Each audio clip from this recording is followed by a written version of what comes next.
Let's start with the next topic, that is factor income versus transfer income. अब factor income, ये जो word है factor, ये हमने एक बार और पढ़ा है जब हम यूनिट 1 पढ़ रहे थे। फैक्टर पेमेंट, फैक्टर सर्विसेज, याद है? एक बार फटाफट रिवाइज करते हैं। फैक्टर सर्विसेज मतलब क्या होते हैं? All the factors of production जो एक हाउस होल्ड देता है टू द फर्म। क्या होते हैं factors of production? Land, labour, capital and entrepreneur. ठीक है, इसके बदले में एक फर्म हाउस होल्ड को क्या देता था? Factor payment. ठीक है, लैंड के बदले में देगा रेंट, लेबर के बदले में देगा वेजेस एंड सैलरी, कैपिटल के बदले में देगा इंटरेस्ट या डिविडेंड, और एंटरप्रेन्योर को देगा प्रॉफिट। तो ये सारे जो पेमेंट्स होते हैं इनको हम बोलते हैं फैक्टर इनकम। यानी जब भी एक हाउस होल्ड ने कोई फैक्टर सर्विसेज दी है, कुछ काम किया है, कुछ लैंड दी है, पैसा दिया है, तो उसके बदले में जो इनकम मिलती है उसको हम बोलते हैं फैक्टर इनकम। वहीं पे ट्रांसफर इनकम क्या होता है? जो बिना कुछ काम किए आपको मिल जाती है, like your pocket money. Pocket money है आपकी transfer income. Unemployment benefits by the government. ठीक है, गवर्नमेंट बोलती है कि अगर कोई इंडिविजुअल है जिसको काम ही नहीं मिल रहा है, ठीक है, वो एजुकेटेड है, काम करना चाहता है बट फिर भी काम नहीं मिल रहा है, तो गवर्नमेंट देती है अनएम्प्लॉयमेंट बेनिफिट्स। कुछ काम किया, नहीं किया, फिर भी मिल गई, इनकम मिल गई, तो इसको हम बोलेंगे ट्रांसफर इनकम। ठीक है, एक बार फटाफट डिफरेंस देख लेते हैं between factor income and transfer income. सबसे पहले आता है meaning. It refers to the income received by factors of production for rendering factor services in production process. मैंने आपको बताया ये इनकम कब मिलेगी? जब आप फैक्टर सर्विसेज दोगे।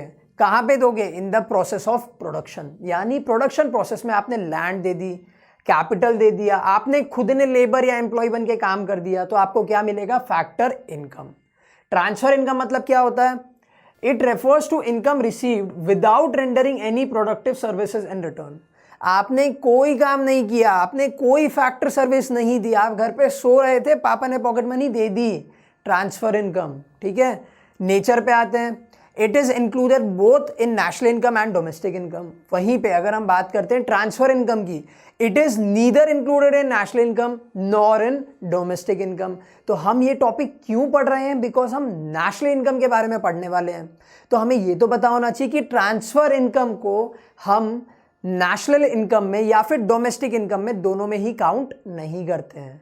वहीं पे फैक्टर इनकम को, यानी ऐसी इनकम जो आपको मिली है फॉर रेंडरिंग सम सर्विसेज, तो ऐसी इनकम को हम नेशनल इनकम में भी काउंट करते हैं और डोमेस्टिक इनकम में भी काउंट करते हैं। Concept, it is an earning concept. यानी ये काम करने के बाद में जो आपकी अर्निंग हुई है ना, ये वो वाला कंसेप्ट है। वहीं पे transfer income, it is a receipt concept, मतलब आपको मिल जाएंगे पैसे, आपने अर्निंग नहीं करी है, आपको मिले हैं। जैसे दादा दादी आते हैं, हम ऐसे पाँव छूते हैं तो पता है वो पैसे देते हैं, तो वो कौन सा कंसेप्ट हुआ? It's a receipt concept, it's a transfer income. वहीं पे ठीक है, अगर आपने लेट्स से कि आपने कोई काम किया है, ठीक है, आप अपने दादा की फैक्ट्री में लग गए, आप उनको हेल्प कर रहे हो और महीने के एंड में आपके दादा ने आपको सैलरी दे दी, तो वो क्या होगा? Factor income.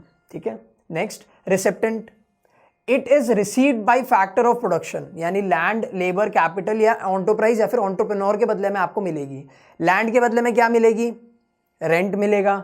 लेबर के बदले में क्या मिलेगा?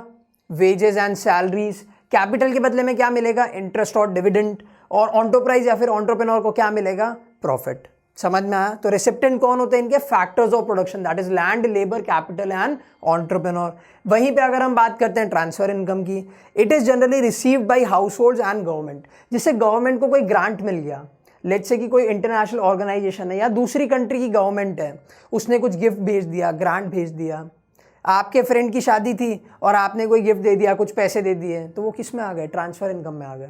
ठीक है, तो ट्रांसफर इनकम किसको मिलता है? जनरली इंडिविजुअल्स और गवर्नमेंट्स। एग्जाम्पल देखते हैं। रेंट, मैंने बोला लैंड के बदले में रेंट, लेबर के बदले में वेजेस, कैपिटल के बदले में इंटरेस्ट एंड एंटरप्राइज को मिलेगा प्रॉफिट। वहीं पे एग्जाम्पल देखते हैं ट्रांसफर इनकम का। Scholarship, pension, unemployment benefit. चलो पेंशन की बात करते हैं। आप बूढ़े हो गए, 60 साल के हो गए, ठीक है, बहुत काम किया है आपने, अब आप कोई काम नहीं कर रहे हो, आपका सिर्फ 2 ही काम है, चाय लाना, न्यूज़पेपर पढ़ना। ठीक है, कोई काम कर रहे हो? नहीं कर रहे, बट फिर भी पैसे आ रहे हैं, आ रहे हैं। तो ऐसी इनकम को हम बोलेंगे हमारी ट्रांसफर इनकम। वहीं पे अगर आप काम कर रहे थे और आपको वेजेस मिल रही थी या फिर सैलरी मिल रही थी, तो वो क्या होता है आपका? वो होती है आपकी फैक्टर इनकम। तो ये वीडियो में हमने दो बहुत ही ज़्यादा इंपॉर्टेंट कंसेप्ट कवर किए हैं, that is factor income and transfer income. अब चलते हैं नेक्स्ट टॉपिक पे।